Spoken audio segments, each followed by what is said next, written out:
Whew. Okay, this film messed me up, y'all. The Social Dilemma is a film that came out on Netflix pretty recently, and in this video I wanted to talk about just what I think about some of the concepts presented, and also talk about my interactions with social media and just kind of how I feel about the state of the world in relation to social media from a creator's standpoint, from an artist's standpoint. How can we interact in social media in a meaningful way, in an authentic way, but also promote our work and be able to thrive as creators and as people, knowing that these systems are basically trying to make us crumble from the inside while we sleep. So yeah, there's a lot to unpack. Before I start blabbing, please subscribe if you enjoy what you see so far. The basic premise is that huge companies, social media companies like Facebook and Pinterest and Twitter, Google, etc., have created these systems on social media for us to engage in these algorithmic systems using machine learning that basically give us content that it thinks we like, and we think we're being entertained, but it's actually mining our data and mining our experience and manipulating how we think about ourselves and about other people in ways that are very, very dark and sinister in some ways, all for the sake of profit. Basically, the film is like a documentary, but I would almost consider it a horror movie because almost all the stuff in the movie that they talk about is like the scariest confirmations of what I've kind of already been feeling about how divisive humans are right now, right before the election. And a lot of it seems like noise and vitriol to me, but it's hard to look away sometimes, you know? Even if it's becoming addictive and messing with our social lives and our personal health and hygiene. I don't think any of these companies seem to be like, we need to purposefully mess up and the human race and become incredibly divisive. I really think, as this movie suggests, that these companies just want to make a huge profit. And I'm not saying that that doesn't have its own negative consequences as well, because I think that's actually the huge issue when this hyper-capitalist system becomes super corrupted by these huge companies with unlimited wealth, just trying to get our eyes to stay on our phones and be addicted to the content, but it's leading to real world consequences of like violent behavior and tribalism. So when I was watching this film, there were a lot of these moments where I was like, this isn't really necessarily new information, but what this film really pushed for me is kind of the darkness that can exist and the tactile realities and tangible realities that can actually happen because these systems are manipulating us so deeply and so subconsciously into being more susceptible somehow to fake news and to information that does not even make sense. These companies, they're manipulating people into staying on their platforms to sell ads, but meanwhile it's leading to people, you know, shooting each other up and becoming more divisive and becoming more racist. There's so many potentially negative consequences of that particular concept of mass manipulation and control, because there are some that are in power and there are some other people that just want to, you know, F things up for everyone else, that know that they can wield that power and then manipulate it in a way where they can actually change an election result or a political ideology like the anti-vaxxing movement. There's things that we can do to kind of take more control over our usage of social media. I'm also thinking about it from the mindset of myself who is a creator. Like, I'm an artist, I make music. If you want to check out my music, by the way, it's on Spotify and Apple Music. Search for Ben Aqua, that's me. You'll find all my stuff. Follow me, and also follow me on Instagram if you want to see some of my visual work. Here I am promoting my own social media in a video about the dangers potentially of social media, but we're all part of it, so here we go. One of the main things that I've been thinking about in general in relation to myself and social media is authenticity. Like, who really am I? Who are we when we're on social media versus who we are outside of social media? Can those two things coexist? Should they be separate things?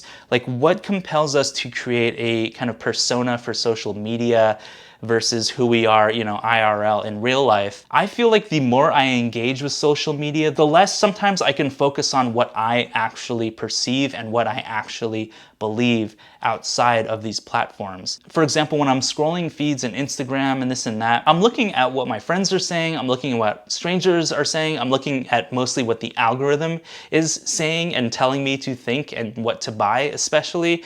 And I'm like, how does this stuff actually benefit me? So it's like watching this film and then I have my own personal feelings about social media and kind of spending too much time on it. I don't want to just get all of my thoughts and all of the way I see the world from social media. Like, I want to get my own thoughts and dive into my own authenticity and into my own creativity so I can be myself and not just a clone of what I see on social media constantly.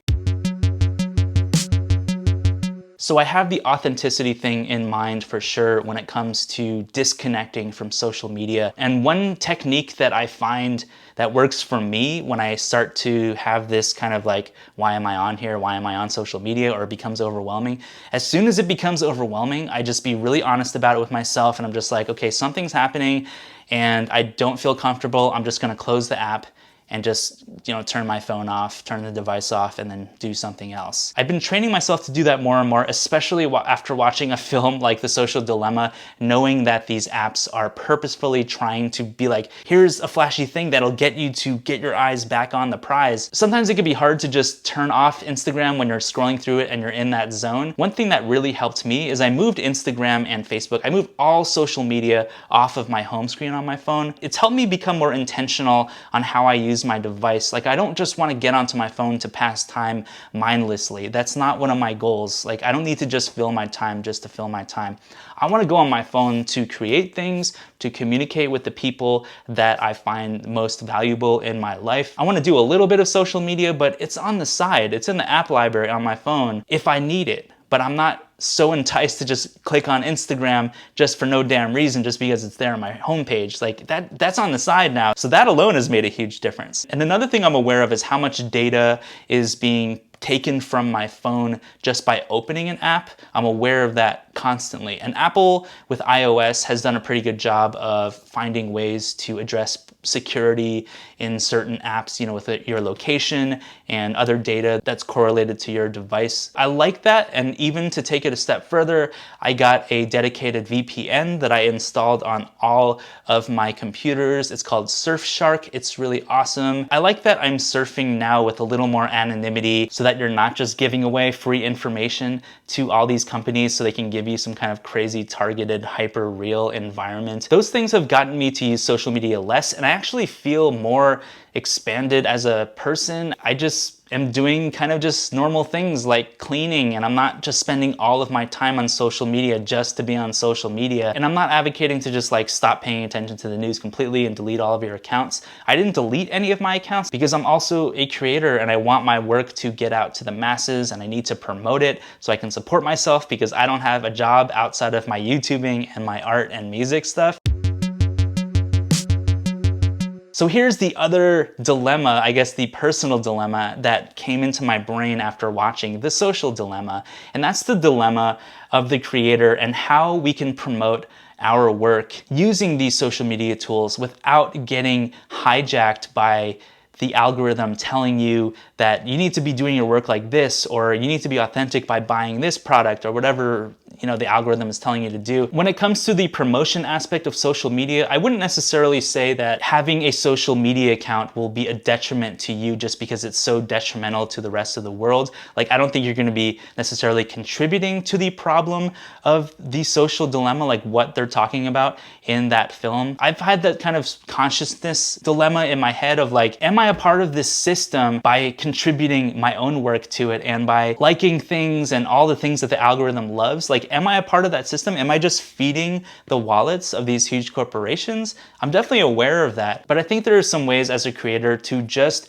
create the things that you feel are right and raw for you, especially just by turning off your devices unless you use your device to create, which is what I do.